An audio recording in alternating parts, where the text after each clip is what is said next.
안녕하십니까. 이병기 목사입니다. 지금부터 성주 산중교회 2월 네 번째 주일 온라인 예배 말씀 부분만 편집해서 방송하겠습니다. 오늘 말씀 나눌 제목은 예수님을 소개합니다로 정했습니다. 우리 산중교회 성도님들은 어느 정도 예수님에 대해서 아시겠지만 우리만 알고 끝낼 것이 아니고 아직 예수님에 대해서 들어본 적이 없는 사람들에게 예수님에 대해서 소개를 해 주셔야 되기 때문에 오늘 이 말씀을 준비하게 되었습니다. 성경 말씀으로는 요한복음 3장 16절로 하나님이 세상을 이처럼 사랑하사 독생자를 주셨으니 이는 그를 믿는 자마다 멸망하지 않고 영생을 얻게 하려 하심이라. 이 말씀은 성경 66권을 줄이고 하면은 이 말씀으로 압축되는 성경에서 가장 중요한 말씀입니다. 말씀을 시작하기 전에 먼저 다시 한번 상기시켜 드리고 싶은 것이 있는데요. 여러 번 소개드린 차원에 관한 이야기입니다. 서울에서 비행기를 타고 미국 시애틀로 가는 항로 생각해 보면 이렇게 직선으로 가는 길이 최단거리, 가장 짧은 거리로 여기지만 실제로는 이 곡선으로 가는 길이 더 짧은 거리라고 제가 여러 번 소개해 드렸죠. 우리가 보는 지도는 실제 지구의 모습을 이해하기 쉽도록 종이 위에 펼친 모습으로 보면 됩니다. 실제 지도가 실제 모습이 아니라는 거죠. 다르게 표현하면 실제 축구공 같이 가로 세로 높이가 있는 3차원의 지구를 가로와 세로만 있는 2차원의 종이에 이해하기 쉽도록 펼쳐 놓은 거라고 했습니다. 그러니까 우리가 지도에서 보는 모습은 실제 모습과 다르다는 것을 다시 생각해야 됩니다.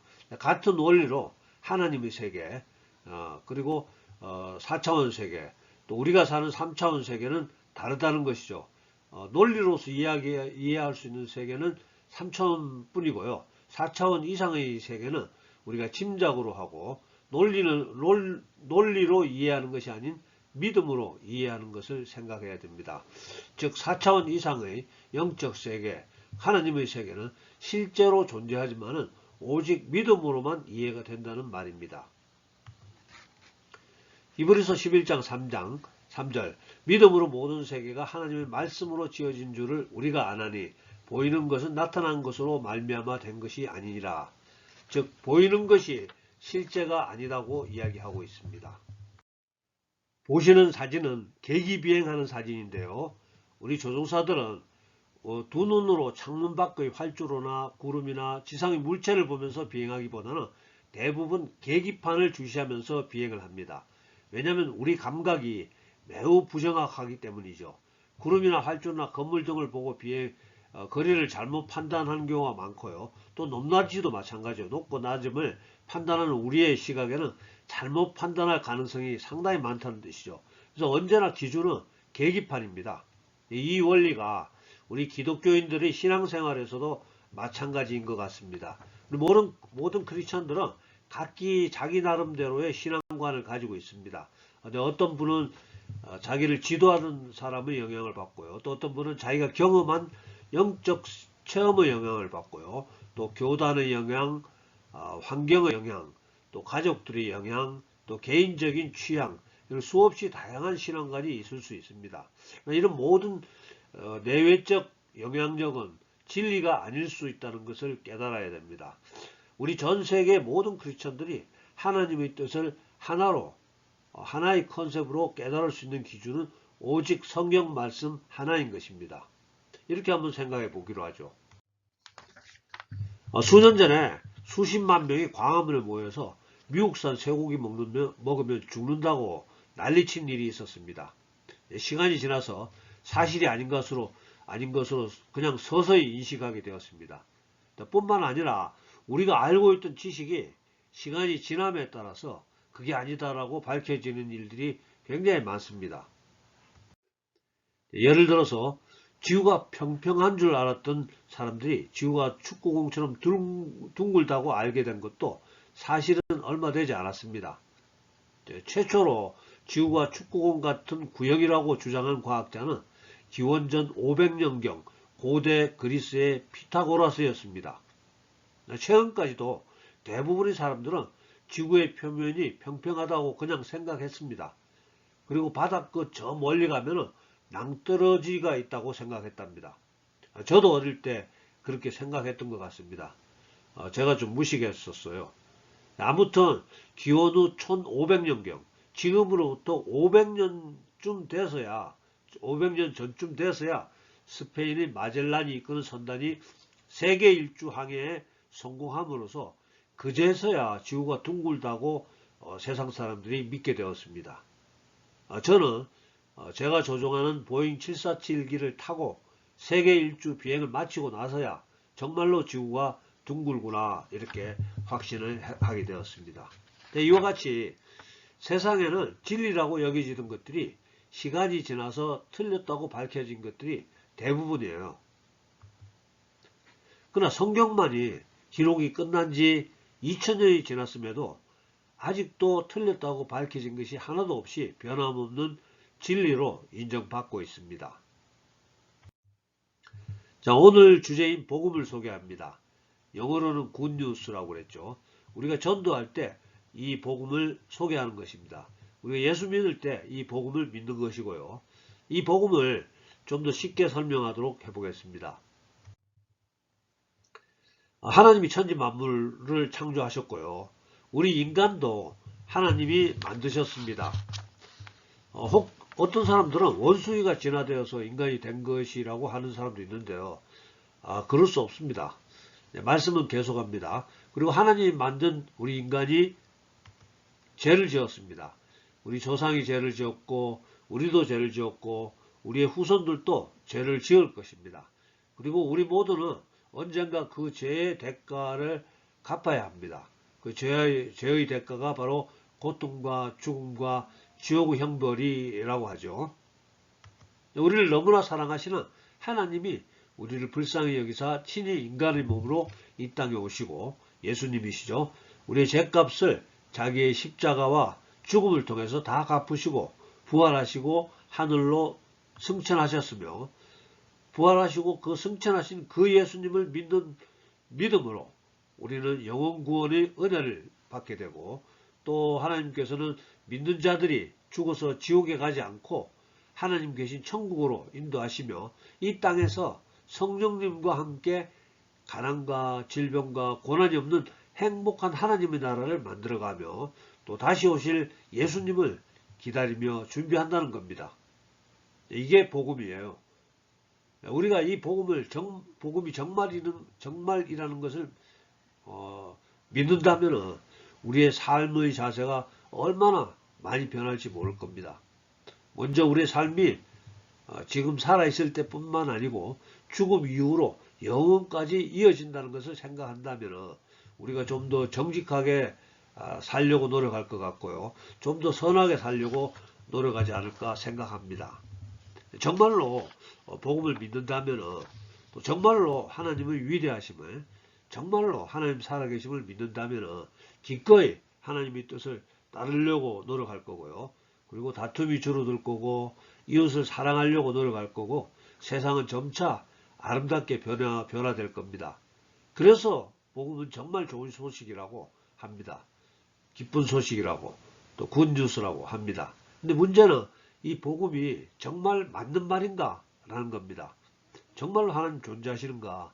정말로 하나님이 천지 창조하셨는가? 정말로 지옥과 천국이 있고 정말로 예수 믿으면 천국에 가는가? 저는 이 문제에 대해서 특별한 관심을 갖고 확인하기 위해서 오랫동안 노력했습니다. 복음이 진리인 첫 번째 증거는 성경입니다. 간단하게 성경의 통일성 하나만 가지고 이야기하겠습니다. 성경은 기원전 1500년부터 기원 후 100년, 1600년의 시간 동안 서로 다른 시대, 서로 다른 직업의 40명의 저자가 복음이라는 하나의 이야기로 기록을 했습니다. 오늘날 아버지와 아들이 세대 차이로 인해서 아버지는 보수 우파를 지지하고 또 아들은 진보 좌파를 지지하고 이렇게 해서 서로 다투고 있습니다. 한번 생각해 보십시오. 1600년 동안 서로 알지도 못한 사람들이 한 가지 컨셉으로 즉 복음이라는 하나의 줄거리로 성경이라는 책을 만들 수 있을 것인가를요. 아마 저는 우리 아들하고도 같은 컨셉으로 책을 만들지 못할 것 같습니다. 의견 일치시키는 게 쉽지 않습니다. 하물며 서로 만나보지 못한 서로 다른 환경을 서로 다른 시대에 살던 40명의 저자가 복음이라는 하나의 시나리오를 만든다는 것은 정말 기적이죠. 그래서 복음은 진실입니다. 성경은 39권의 구약과 27권의 신약 총 66권으로 구성되어 있고요. 처음에는 파피루스나 돌이나 가죽 등에 기록했고 또 사본에 사본이 만들어졌고 수많은 사본이 전해져 내려오다가 구약 성경은 기원 후 100년 유대 율법학자들이 39권을 정경으로 채택하게 되고요. 신약 성경은 기원 후 397년 카르타고 교회회의에서 27권을 정경으로 채택하게 됩니다. 지금까지 가장 오래된 성경 사본은 기원 후 천정경에 만든 마소라 사본이라는 거고요. 그러니까 세상 사람들은 오랫동안 최근까지도 사본들의 정확성을 의심해오고 있었습니다. 그러나 1947년도에 쿰란 사본이란 고대 문서가 발견됨으로 인해 가지고 사본들의 정확성에 대한 의문이 해소되게 됩니다. 1947년도에 이스라엘 쿰란 지역 어느 동굴에서 발견된 성경 사본이 기원전 300년에서 기원 후 100년 사이에 기록되어 있는데요. 그 성경이 지금 우리가 읽고 있는 성경 사본과 정확하게 일치되고 있음을 확인하게 됩니다. 자, 복음이 진리인 두 번째 증거는 이스라엘이라는 나라와 민족입니다. 자, 성경에는 이사야 43장 10절로 나 여호와가 말하노라 너희는 나의 증인 나의 종으로 택함을 입었나니 이는 너희로 나를 알고 믿으며 내가 그인 줄 깨닫게 하려 함이라. 즉 하나님은 세상의 많은 민족 중에서 이스라엘을 택하여 자신을 소개하시고 또 우리 자신을 알게 하시고 또 하나님이 우리를 위해서 무엇을 하셨고 또 우리가 어떻게 살아야 하는지를 가르치도록 하셨습니다. 그리고 이 말씀이 사실임을 증거하도록 하셨습니다. 그 이스라엘이 바로 성경으로 말씀하시는 복음이 진짜라고 말하는 살아있는 하나님의 증인인 것입니다. 증인은 좋은 사람일 수도 있고 나쁜 사람일 수도 있습니다. 증인은 우리에게 호감을 줄 수도 있고 또 그렇지 않을 수도 있습니다. 그렇지만 증인은 문제가 다 해결되기까지는 권력기관의 보호를 받게 됩니다. 증인 보호 프로그램에 대해서 잠시 소개합니다. 쉽게 설명하면 이런 겁니다. 영화 소재로 많이 등장하는데요. 악당이 어떤 범죄를 저질렀고 증거가 없고 오직 유일한 목격자가 있습니다.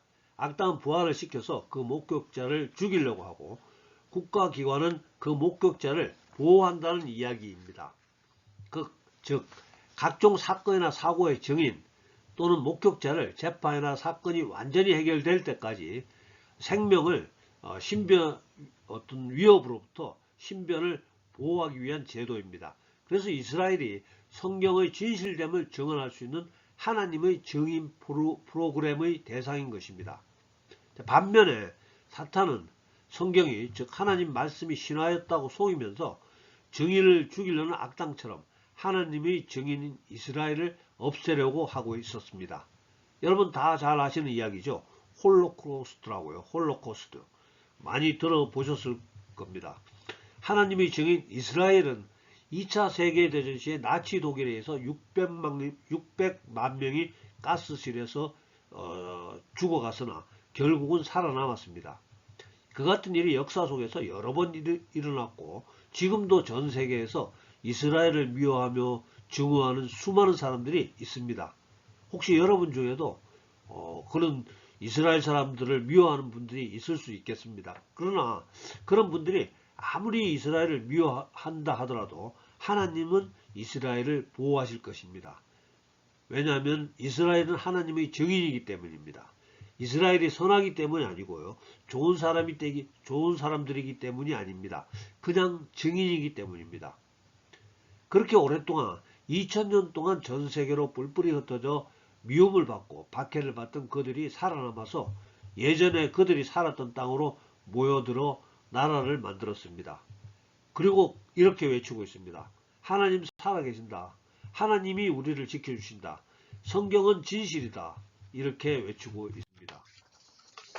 복음이 진리인 세 번째 증거는 성령의 초자연적인 능력이 실제로 나타나는 것입니다. 신약 성경 사복음서에서 나타난 예수님이 하셨던 일은 복음을 전하시고 병을 고치시고 귀신을 쫓아내시는 것이었습니다. 마태복음 10장 7절에서 8절로 가면서 전파하여 이르되 천국이 가까이 왔다 하고 병든 자를 고치며 죽은 자를 살리며 나병한 자를 깨끗하게 하며 귀신을 쫓아내되 너희가 거저받았으니 거저주라. 예수님은 제자들에게 전도를 하면서 병을 고치고 귀신을 쫓아내라고 하셨습니다. 그렇다면 정말로 복음을 전하는 사람들에게 그런 능력이 실제로 나타나는가라는 문제가 있겠죠. 또 예수님은 하늘로 승천하시면서 마지막으로 제자들에게 이렇게 사도행전 1장 8절로 오직 성령이 너희에게 임하시면 너희가 권능을 받고 예루살렘과 온 유대와 사마리아와 땅끝까지 이르러 내 증인이 되리라 하시니라. 저는 실제로 그런 성령의 능력이 나타나는 것을 보고 싶어 했습니다. 오랫동안 병이 고침을 받고 귀신이 떠나가는 것을 찾아다녔습니다. 그랬더니 실제로 그런 일이 있음을 볼 수 있었습니다. 그리고 수많은 치유 사례와 또 성령의 능력이 나타나는 것을 확인했습니다. 수없이 많은 치유 사례 중에 하나만 예를 들어보겠습니다. 리 스톤킹 목사라는 사람이 유엔 총회에서 우리나라 사람 반기문 유엔 사무총장이 단상에 있는 상태에서 이제 간증을 합니다. 지금 장면은 자기 뒤 단상의 반기문 유엔 사무총장에게 인사하는 장면인데요. 그리고 뒤돌아서서 연설을 시작합니다. You are looking at a miracle. By all medical expertise, I'm not supposed to be alive. On November 12, 2003, I fell dead of a massive heart attack in the airport in Sydney, Australia. I was clinically dead 45 minutes. 계속되는 내용은 이런 내용입니다. 의료진이 도착해서 전기 충격의 심폐소생술을 10번이나 했답니다. 원래는 4번까지 충격을 주면 되는데 살아나지 않았기 때문에 10번이나 전기 충격을 가했지만은 살아나지 않았답니다. 결국 죽었답니다. 앰뷸런스가 죽은 시체를 싣고 영안실로 가는 도중에 예수님이 앰뷸런스에 탑승하셨고 그 안에서 스톤킹 목사를 살리시는 예수님을 만나보게 됩니다. 이렇게 소개하면서 외칩니다. 예수님 살아계십니다. 그리고 베드로의 설교를 인용합니다. 사도행전 2장 38절로 너희가 회개하여 각각 예수 그리스도의 이름으로 세례를 받고 죄사함을 받으라. 그리하면 성령을 선물로 받으리니. 계속되는 이 목사의 연설을 제가 요약하면요. 지금 세계는 폭력과 전쟁이 난무합니다. 수많은 문제들이 있습니다. 그러나 그 모든 문제의 해답은 오직 예수님입니다. 그리고 저는 제가 만난 살아계신 예수님을 지금 여러분께 소개하고 있는 것입니다. 자, 말씀을 정리합니다. 복음은 진리입니다. 그리고 진짜라는 말입니다. 하나님이 천지 창조하셨고 우리는 죄를 지었고 죄를 지은 우리는 벌을 받아야 할 운명이었는데요.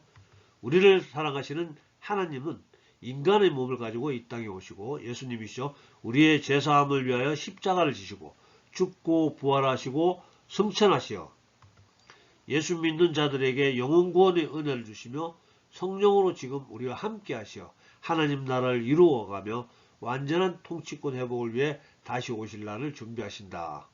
자, 이것이 바로 복음이고 우리는 이 복음을 믿는 사람들이고 또 이 복음을 전하고 있는 것입니다. 아직까지 복음을 믿지 않았던 분들이 혹시 계시다면 또 혹시 믿음이 흔들리는 분 계시다면 부디 우리와 함께 예수님을 정말로 믿고 하나님의 자녀로 오실 수 있기를 기대합니다. 거룩하시고 위대하신 아버지 하나님, 오늘도 사랑하시는 주의 자녀들 불러주시고 또 여기까지 인도하심을 감사합니다.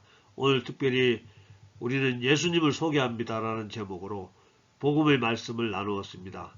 아직까지 세상 사람들은 자기들이 원숭이가 진화해서 이어져 내려온 원숭이의 후손이라고 믿고 있지만 우리는 하나님이 우리를 만드셨음을, 우리가 하나님의 자녀임을 믿고 있으며 하나님만을 경외하며 하나님만 예배합니다. 주님, 우리에게 은혜를 더하여 주시옵소서. 또한 성령으로 기름 부어 주시옵소서. 아직까지 하나님 알지 못하고 어둠 속을 방황하는 불쌍한 영혼들에게 우리 하나님 살아계심을, 위대하심을, 우리 하나님 우리의 보호자 되심을 알려줄 수 있도록 우리에게 능력을 더하여 주시옵소서. 우리를 통해서 하나님의 마음이 세상 사람들에게 전해질 수 있도록 우리를 사용해 주시옵소서. 우리가 빛과 소금이 되어서 세상 사람들에게 도움을 줄 수 있게 해 주시옵시고, 우리가 예수님의 향기를 우리를 통해서 발할 수 있도록 우리를 사용하여 주시옵소서. 지금은 우리 구주 예수님의 은혜와 아버지 하나님의 극진하신 사랑과 성령님의 감동, 감화, 교통하심이 오늘 예배에 참석한 우리 모두에게, 또 우리들의 가정과 일터와 섬기는 교회 위에 지금부터 영원토록 함께하여 주시옵기를 간절히 축원하옵나이다. 아멘. 예, 감사합니다. 할렐루야. 예, 다음 주에 뵙겠습니다.